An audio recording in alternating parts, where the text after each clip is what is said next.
Venerable Melania the Younger of Rome. Commemorated on December 31st. Saint Melania was born in Rome into a devout Christian family. Her parents, people of property and wealth, hoped that their daughter would marry and have children who would inherit their wealth.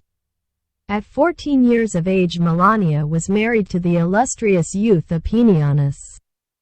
From the very beginning of their married life, Saint Melania asked her husband to live with her in chastity or else release her from the marriage. Apinianus answered, "I cannot agree to this right now. When we have 2 children to inherit the property, then we shall both renounce the world." Soon Melania gave birth to a daughter, whom the young parents dedicated to God. Continuing to live together in marriage, Melania secretly wore a hair shirt and spent her nights in prayer. The second child, a boy, was premature and had severe complications. They baptized him, and he departed to the Lord.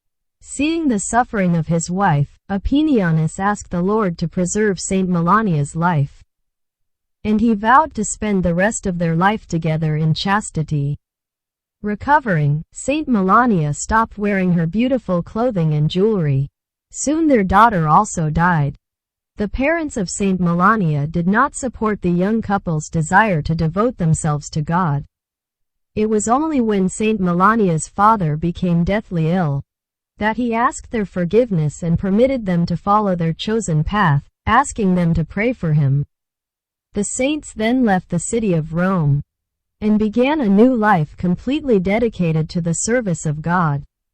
Apinianus at this time was 24 years of age, and Melania 20. They began to visit the sick, to take in wanderers, and to help the indigent. They visited those who were exiled, and mine convicts, and the destitute, there in debtors' prison. After selling their estates in Italy and Spain, they generously helped monasteries, hospitals, widows and orphans in Mesopotamia, Syria, Egypt, Phoenicia, and Palestine.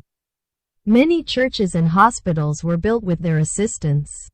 Churches of both West and East benefited from them.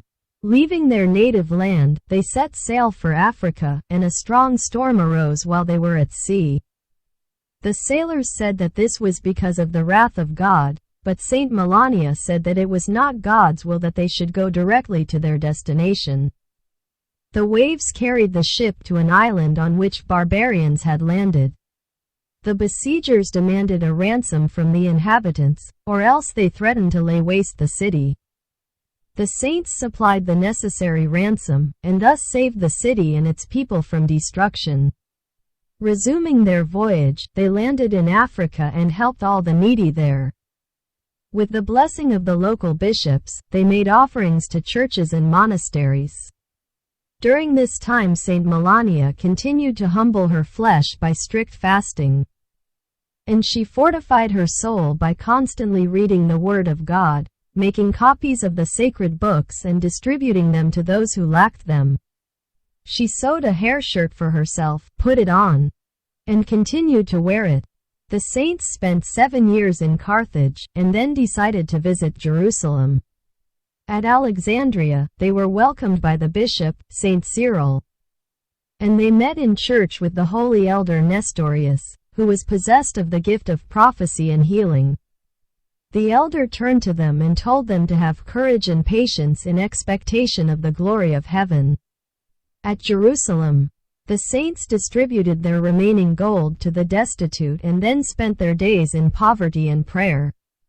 After a short visit to Egypt, where the saints visited many of the desert fathers, Saint Melania secluded herself in a cell on the Mount of Olives. Only occasionally did she see Saint Apinianus. Later, she founded a monastery, where eventually 90 virgins lived in obedience to Saint Melania. Out of humility, she would not consent to be abbess, and lived and prayed in solitude as before. In her instructions, Saint Melania urged the sisters to be vigilant and to pray, to disdain their own opinions and cultivate first of all love for God and for one another, to keep the holy Orthodox faith, and to guard their purity of soul and of body.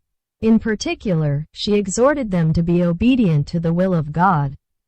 Calling to mind the words of the Apostle Paul, she counseled them to keep the fasts, not with wailing, nor from compulsion, but in virtuous disposition with love for God. By her efforts an oratory and altar were built in the monastery, where they enshrined the relics of saints, the prophet Zechariah, the holy proto-martyr Stephen, and the 40 martyrs of Sebaste. About this time Saint Epinianus fell asleep in the Lord. Saint Melania buried his relics and there spent another 4 years in fasting and unceasing prayer. Saint Melania wanted to build a men's monastery on the Mount of the Ascension of the Lord. The Lord blessed her intent by sending a benefactor who provided the means for the monastery. Joyfully accepting it, Saint Melania finished the great work in a single year. In this monastery, saintly men began to lift up unceasing prayer in the Church of the Ascension of Christ. Having completed her tasks, the saint left Jerusalem for Constantinople, hoping to save the soul of her pagan uncle Volusianus who had traveled there from Rome. Along the way she prayed at the relics of Saint Lawrence, August 10, at the place of his martyrdom, and received auspicious signs.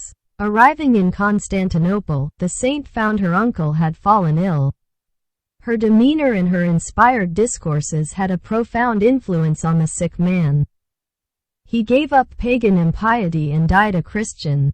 During this time many inhabitants of the capital were deceived by the heretical teaching of Nestorius. Saint Melania accepted anyone who turned to her for proper explanation, converting many of them to orthodoxy. Many miracles were worked through the prayers of the saint. Returning to her own monastery, the saint sensed the approach of death, and told this to the priest and the sisters. They listened to her final instructions with deep sorrow and with tears. Having asked their prayers and commanding them to preserve themselves in purity, she received the holy mysteries with joy. Saint Melania peacefully gave up her soul to the Lord in the year 439.